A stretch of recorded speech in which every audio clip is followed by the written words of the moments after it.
So this place is called Qutub Minar. Qutub Minar. Yeah. And this is the minaret, as the one can see, is being the tallest brick minaret in the world. Yes. And the foundation was in 1192. So this is also the very first time when the Muslims, they established themselves. Before 12th century there were no Muslims. Though Muslim merchants will come to India, but they will come only for the trading, and after getting everything, okay, they will go back. They started building it in the 12th century. Okay. So the height of this minaret is 72.5 meters. That makes that minaret to be the tallest in the world. This minaret is hollow. Inside this minaret, there is one more column, okay, in the same shape of the minaret, and in the surrounding of the column, there are 379 steps all the way up.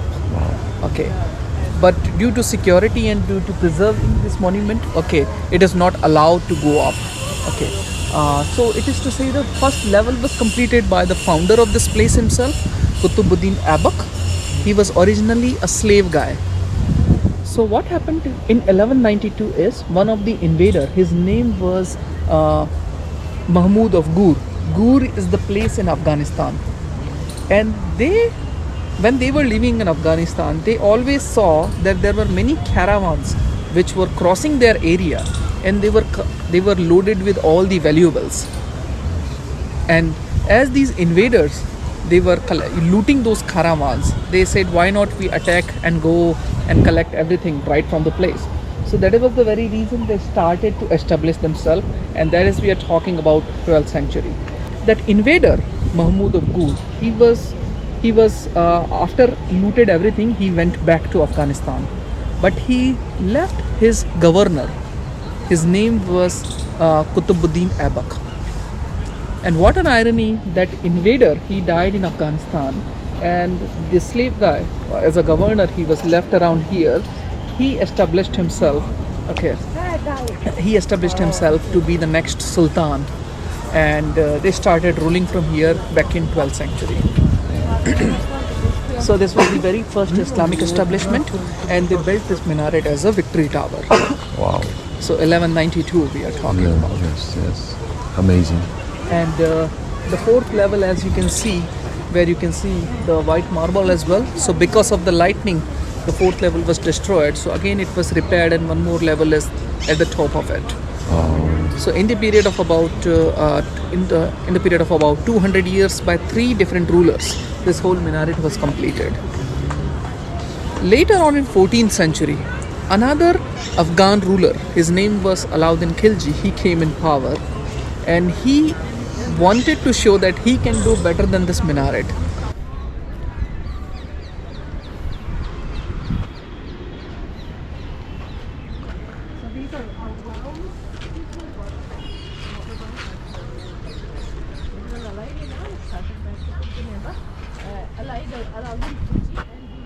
So actually the technique they used to build the minaret, Yeah. I can see also here somehow that Yeah. these stones very well carved, Right. and the mortar says this is Actually, that makes if- the success of that exactly. minaret. If somebody come from the country like Afghanistan, where in their country they never seen a structure anything like the Qutub Minar, and they came to India as a invader, and they came to India and they built something like this, you should not buy it.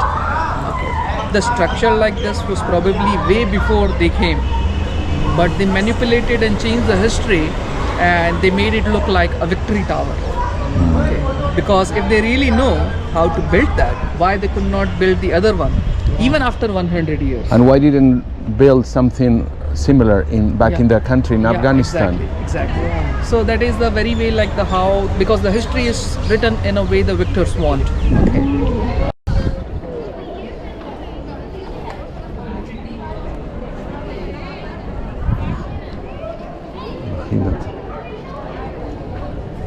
So you can also see the inscription which is written in a Brahmi language.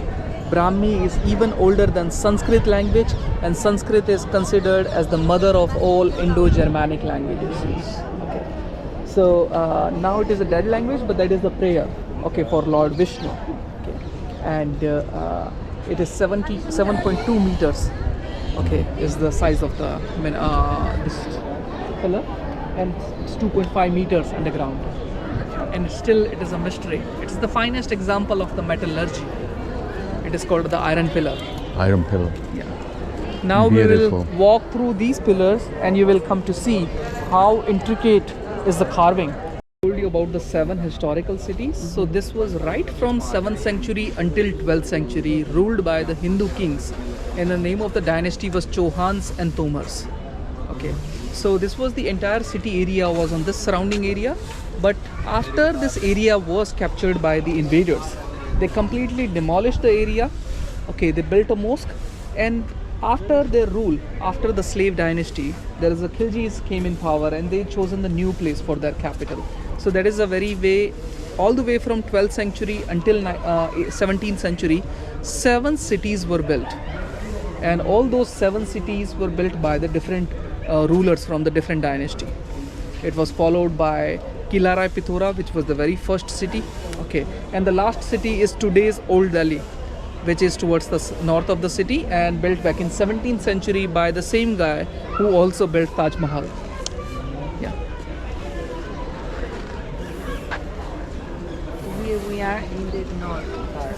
South. South.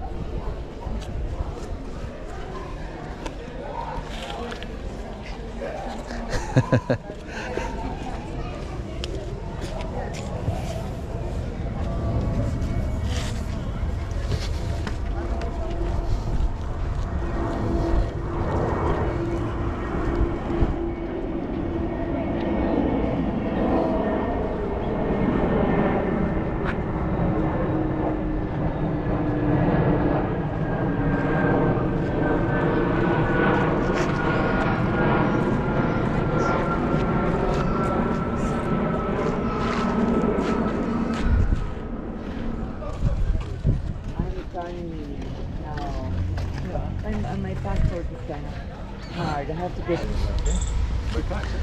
It's surprising the influence coming from Afghanistan here. I mean, Actually, if you see what is Afghanistan today, Yeah. But again, you see, Afghanistan was the part of the Indian subcontinent. It is just the extended India, if you say in talk about. Yeah. So the Mughal, right from the 1526 until 1857, they were in power. And if I talk about how the Mughals came to India, that has a very interesting story, which goes like back in 16th century, Lodi kings, they were in power. They were also from the very region of Afghanistan. And the battle took place, okay, at the place called Panipat. And legend has it that Babur, who wanting to conquer, he was having the army of about 12,000 people. But what he saw in front of him, there was the Lodi rulers. They were having the army of nearly 100,000 soldiers and nearly 3,000 elephants. And those elephants were not the normal elephants, they were the war elephants.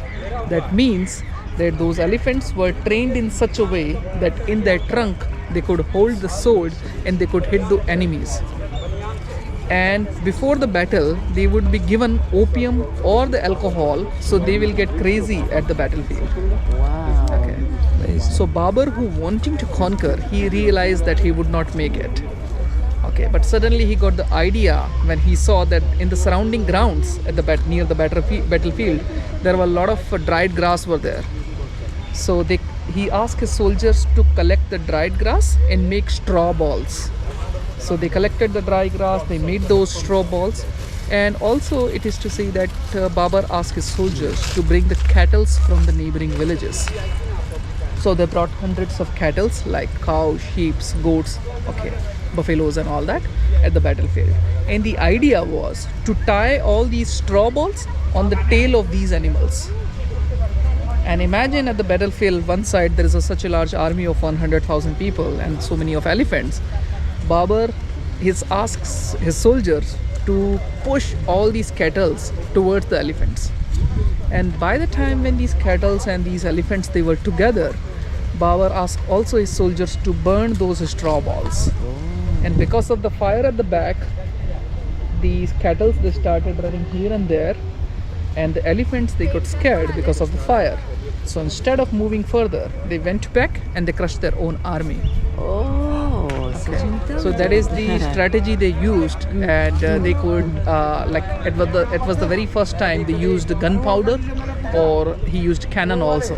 So because of the cannon, it really helped him. So though he was having such a handful of people in front of such a large army, okay, but he could conquer and he could establish himself. So that is a very way. In 1526, they established themselves. And Babur, he could rule only for 4 years. Okay. Then he died, and his successor, Humayun, whose tomb we are going to visit, he came in power. So that is, we are talking about 16th century. But Humayun, unlike his father, he was least interested in any type of battle. Legend has it that he would spend most of his time smoking opium, drinking wine, and writing poetry. Okay.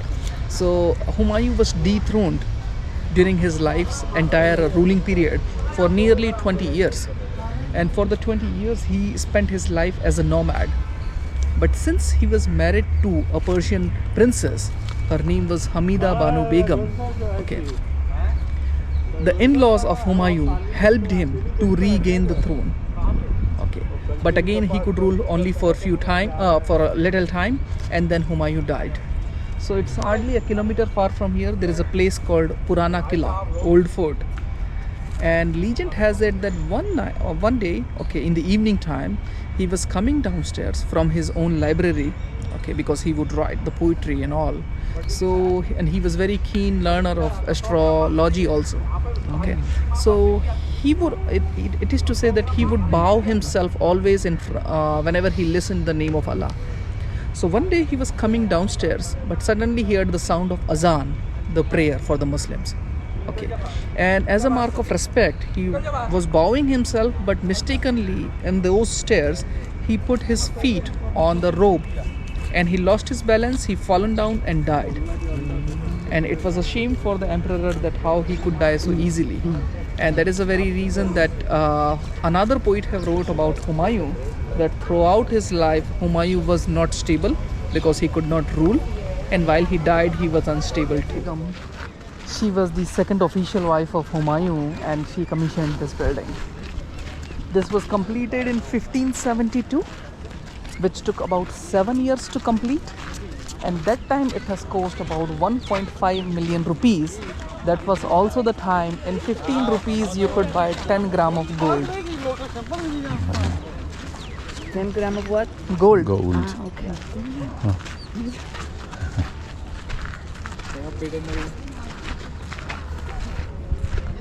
So this place also known as a cemetery of Mughals, because not only Humayun but 140 people from the same dynasty are being buried.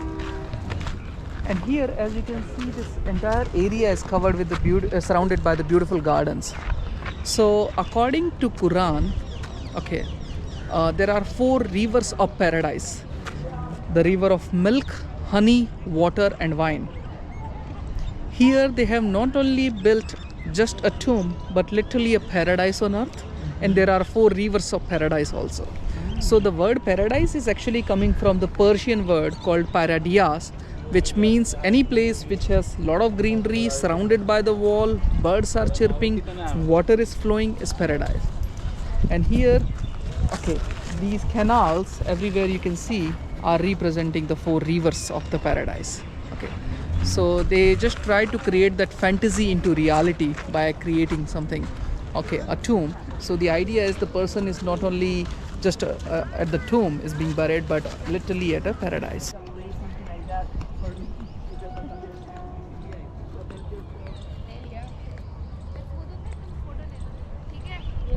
Look up.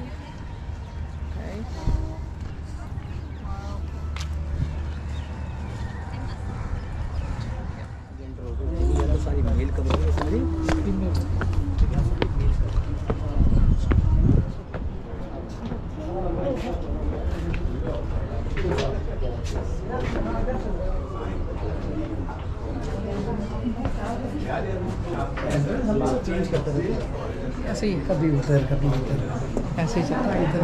So this is a beautiful octagonal tomb, as you can see, And this was actually built for the minister of Sher Shah Suri.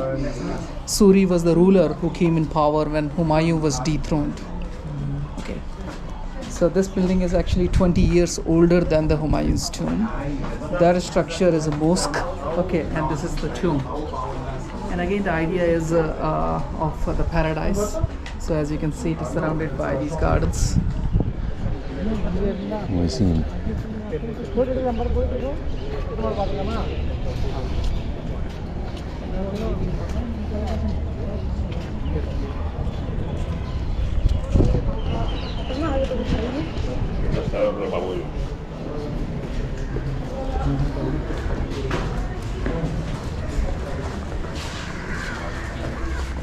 That was too much.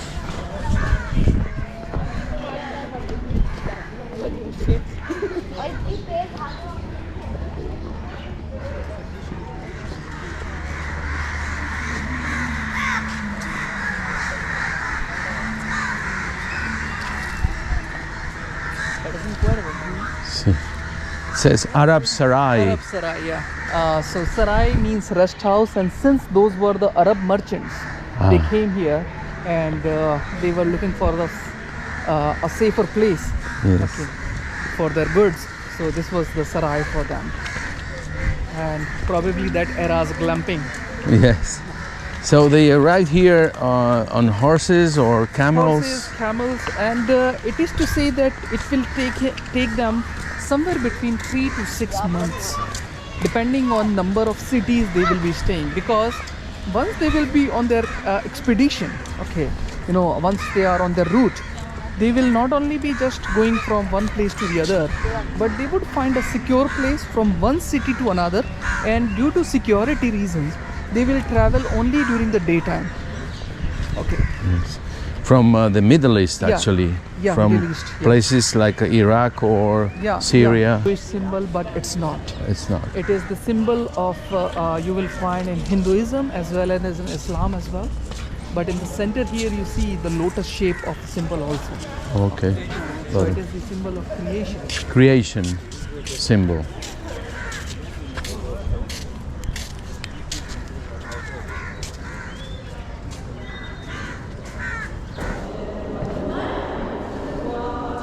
So this is being the main tomb and only a replica, because as I told you that the tomb will be at the same place but underneath. So it is just as a mark, okay, where the person is actually being buried. And as you can see, it is an octagonal from inside. And here the one can also find example of lattice work. With the help of hammer and chisel, they have chiseled it out and made those patterns. Oh, it was chiseled. Yeah, yeah.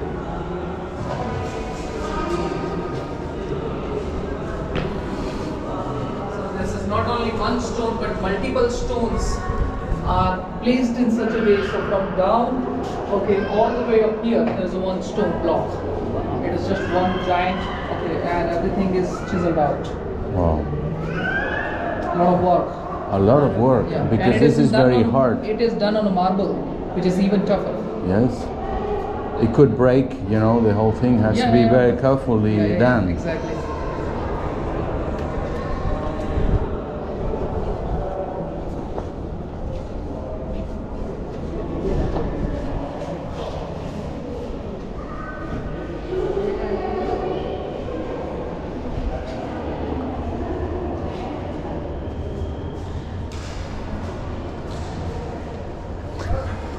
You're doing it very good. We'll go in one of the chambers.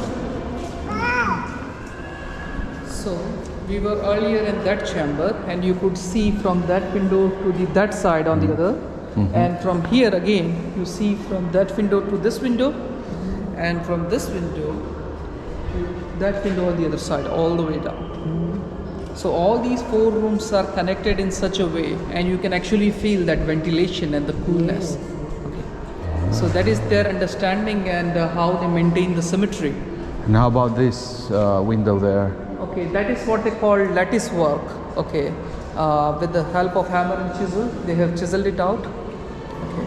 And it was the very first time they used the double storied tomb, and in the entire Indian subcontinent the biggest tomb was built back in 17th century. And this place has actually been the inspiration for Taj Mahal later. Uy, Another wheel. wow. Yeah, dangerous. Es que no se ven, ¿no? No, so they don't Mucha have gente deberían de poner algo así. Legend has it that these are the officials, but they never mentioned the name of the people who are actually being buried. And we can know, decipher from the inscription, the Arabic. That's the prayer. That's the prayer. And the year when they were buried. Son versículos del Corán, ¿no?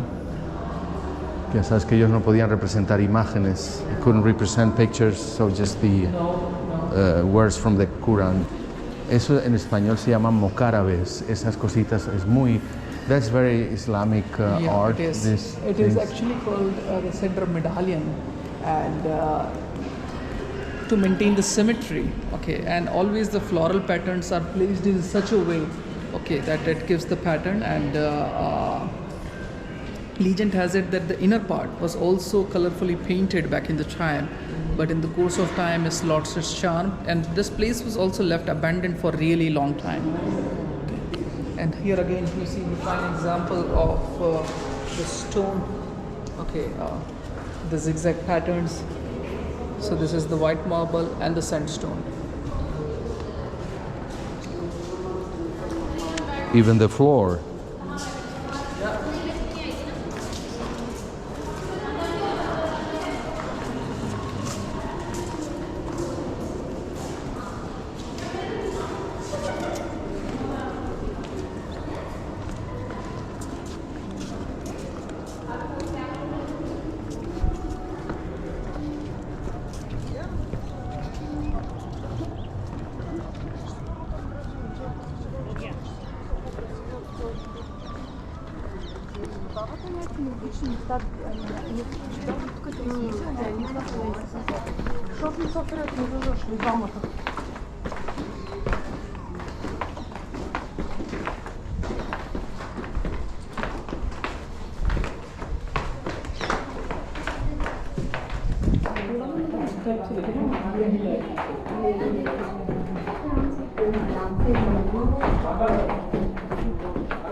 شنو؟